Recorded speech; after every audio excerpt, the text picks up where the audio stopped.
கை வேண்டாம். உங்கள் பேர் மட்டும் சொல்லுங்கள். சோமசுந்தரம். என்ன வயசு இருக்கும்? 79 முடிஞ்சு 80 ஸ்டார்ட் ஆயிடுச்சு. ஆண்டவன் அருளால் என்னுடைய பேர் வந்து சோமசுந்தரம். இந்த சோமசுந்தரத்துக்கு நல்லதாக இருக்கு. இந்த சோமசுந்தரம் அவருடைய பேருக்கு நல்ல சீட் எடுப்பாப்பா. அவருடைய நேரம் நல்லா இருக்குமான்னு பார்த்து எனக்கு நல்லது கெட்டது தெளிவாக சொல்லுது.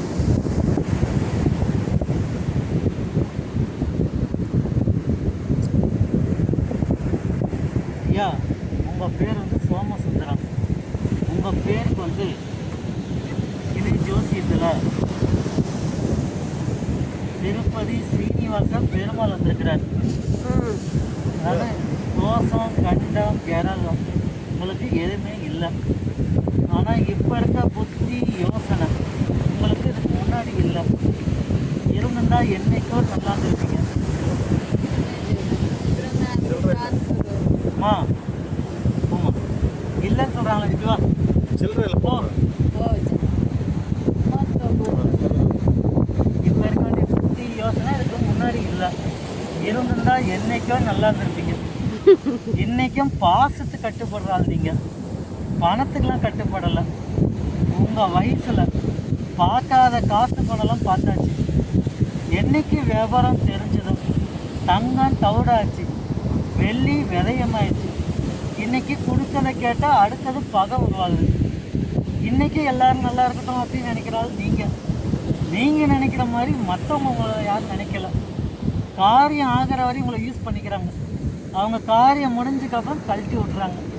யார் உண்மையாக இருக்கிறாங்க யார் பொய்யா இருக்கிறாங்க உங்களுக்கு தெரிய மாட்டேது. 4 நாளைக்கு நல்லா இருக்கிறீங்க, 4 நாளைக்கு நல்லா இல்லை. அப்பப்போ உடம்பு பிரச்சனை உங்களுக்கு கொடுக்குது. மழை போல் வந்த நோய் பனி போல் உங்களுக்கு தீரும். தோஷம் கண்ட அந்த மாதிரி எதுவும் இல்லை. அப்பப்போ உடம்பு பிரச்சனை வரப்போக இருக்கும். அதுக்கு வந்து சூரிய நமஸ்காரம் மட்டும் ஒன்று பண்ணுங்கள். உடலில் ஆரோக்கியம் என்றைக்கும் உங்களுக்கு நல்லபடியாக இருக்கும். உங்களை அழிக்கணும் கெடுக்கணும்னு நினச்சா அந்த பாவம் அவங்க தான் போய் முடியும். உங்கள் வீட்டில் இறந்து போனவங்க தெய்வமாக இருக்கிறப்பல ஒரு லேடிஸ் ஒன்று ஒரு ஜென்ஸு ஒன்று துணையாக்குறாங்க உங்கள் வீட்டில். அவங்கள கையெடுத்து கும்பிடுங்க. என்றைக்கும் நீங்கள் நல்லா இருக்கலாம். இது மேட்ச் ஆகுதா பாருங்கள். வயசு என்ன 70? 79 முடிஞ்சிச்சு, 80 நடந்துச்சு. இது கரெக்டாக பாருங்கள்.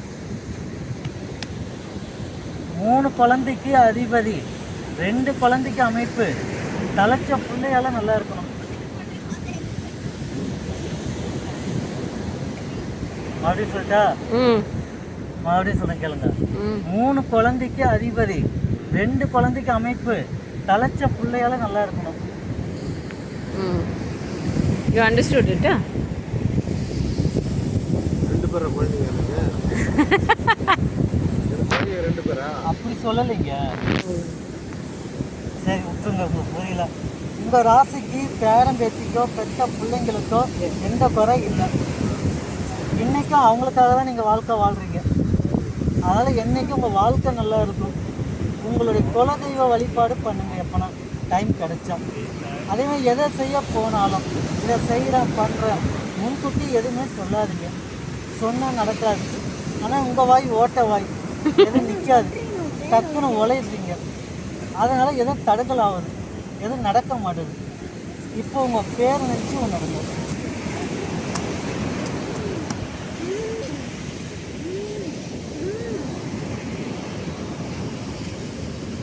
ஐயா, கிளி எடுத்தது பெருமாள்.